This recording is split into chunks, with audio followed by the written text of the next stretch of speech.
Shalom teman-teman, kita ketemu lagi di dalam Intimate Project yang ke-32, The Beacon of Peace. Di masa raya Advent, masa menanti Natal tiba, gereja biasanya di kebaktian menyalakan lilin. Mungkin biasanya berwarna pink, berwarna ungu, dan berwarna putih. Setiap lilin di tiap Advent punya maknanya tersendiri. Kalau di Advent yang pertama, lilin itu melambangkan hope, pengharapan, penantian bahwa kita menanti-nantikan pengharapan di dalam Kristus, pengharapan dari Sang Putra Natal. Kita memulai Advent dengan pengharapan. Tetapi ketika kita memasuki Advent yang kedua saat ini, kita juga menanti di lilin yang biasa dinyalakan, itu melambangkan peace, damai. Teman-teman, damai itu adalah kata yang rasanya sangat-sangat sulit kita terima. Kenapa? Karena kenyataannya tidak pernah ada kedamaian di tengah-tengah dunia di mana kita tinggal. Bahkan di dalam kehidupan kita pribadi sekalipun. Mulai di tengah-tengah keluarga sulit bagi kita mendapatkan damai sejahtera. Di tengah sekolah kita, mungkin orang tua kita bertengkar, kehidupannya tidak harmonis dengan kita, ataupun kehidupan kita dengan teman. Rasanya perasaan damai, kehidupan yang harmonis, yang bahkan kita rasakan sendiri, sangat-sangat sulit kita dapatkan. Sehingga damai itu menjadi sebuah keadaan atau kata yang menjadi langka di tengah-tengah dunia sekarang ini. Rasanya dunia sekarang adalah dunia yang kalau bisa menjatuhkan orang lain supaya kita bisa naik. Adalah dunia yang rasanya kita mending mengalahkan orang lain supaya kita bisa mendapatkan yang kita mau. Tapi di balik itu semua, kita selalu punya kerinduan, bukan? Saya mau hidup damai. Saya mau punya kedamaian di dalam hidup saya. Itu yang selalu kita nantikan di dalam hidup. Dan persis itulah sebabnya kita butuh Natal. Teman-teman, Yesaya 9 ayat 6 berkata begini. Sebab seorang anak telah lahir untuk kita. Seorang putra telah diberikan untuk kita. Lambang pemerintahan ada di atas bahunya. Dan namanya pun disebutkan orang. Penasehat ajaib, Allah yang perkasa, Bapa yang kekal, Raja damai, Shalom. Sebuah kata yang biasa kita ucapkan di gereja ketika menyambut saudara-saudara seiman. Shalom itu di dalam Alkitab itu seperti sebuah keadaan di mana benang yang tadinya kusut, gak beraturan, susah buat dibenerin, yang rasanya sudah ruwet, itu jadi bener. Benang yang awalnya kusut terjalin dengan indah seperti kain yang indah dan cantik dan bisa dipakai. Teman-teman, itulah shalom, keharmonisan, sebuah relasi yang intim, yang indah. Teman-teman, shalom punya efek atau dimensi vertikal. Yang pertama, dimensi vertikal artinya kita yang tadinya terpisah oleh Tuhan karena dosa-dosa kita. Ketika kita punya shalom dengan Allah melalui Yesus, kita diperdamaikan kembali. Teman-teman, shalom juga punya efek horizontal. Yaitu apa? Shalom itu memampukan kita untuk mengasihi dan mengampuni meskipun sulit. Keadaan shalom adalah keadaan di mana kita tidak lagi terpisah dengan Allah. Kita berrekonsiliasi dengan Allah. Tetapi kita juga punya rekonsiliasi dengan sesama. Tetapi pertanyaannya adalah bagaimana caranya?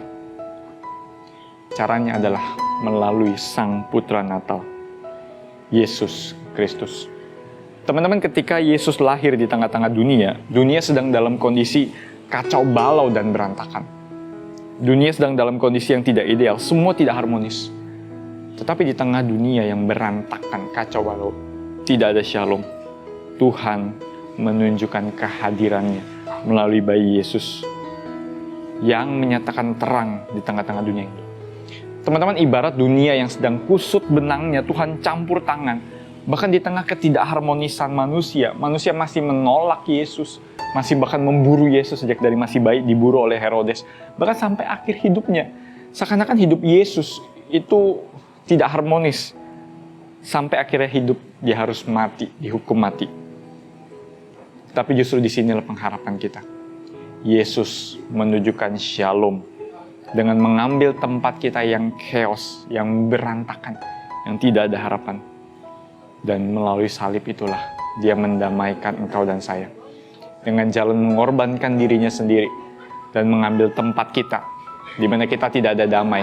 Dia memberikan damai. Teman-teman, Alkitab berkata, Kristus Yesus telah ditentukan Allah menjadi jalan pendamaian karena iman dalam darahnya.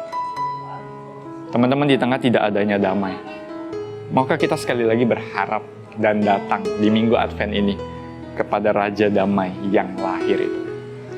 Teman-teman, hidup kita memang nggak pernah mudah. Rasanya sulit sekali untuk hidup mendapatkan damai. Tetapi damai yang Tuhan berikan itu damai yang tidak ditentukan dari keadaan. Keadaan kita baik atau keadaan buruk. Yesus berkata, damai sejahteraku ku tinggalkan bagimu. Damai sejahteraku ku berikan kepadamu. Dan apa yang ku berikan tidak seperti yang diberikan oleh dunia kepadamu. Janganlah gelisah dan gentar hatimu. Damai yang Yesus berikan bukan damai yang digantung dari keadaan, bergantung pada keadaan kita baik atau buruk. Tetapi damai yang lahir di hati kita oleh Sang Putra Natal. Merekonsiliasi kita dengan diri kita, orang lain, dan juga Allah. Teman-teman, karena itu di Minggu Advent yang kedua ini, mari kita sama-sama menantikan damai sejahtera itu. Mari kita tanyakan kepada diri kita.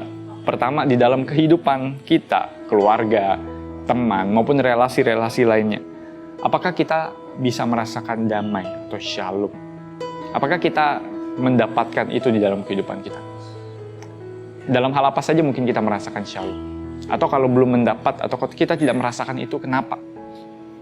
Lalu yang kedua, apakah menurutmu kamu sudah menjadi pembawa damai, pembawa shalom? Apakah kita menjadi orang di tengah masa Advent ini? Dunia sedang menantikan peace, damai, shalom. Tapi pertanyaannya, apakah kita, menurut kita sudah menjadi pembawa shalom melalui berita Natal itu? Dan yang ketiga, jika ada satu hal yang kamu mau minta kepada Sang Raja Damai, ada satu hal yang mau kita minta. Dalam hal apa kita ingin Dia memberikan damai sejahtera? Dalam hal apa kita ingin Tuhan memberikan kita damai? Mari minta kepada Tuhan kalau boleh. Di Natal tahun ini, Tuhan berikan damai bagi kita. Shalom itu berasal dari Allah, diberikan oleh Allah bagi kita. Itu berita Natal dan sukacita kita. Kiranya Tuhan menolong kita, dan kita tidak akan ada Bible Plan mingguan, karena di minggu lalu kita melaksanakan Bible Plan Advent selama 25 hari.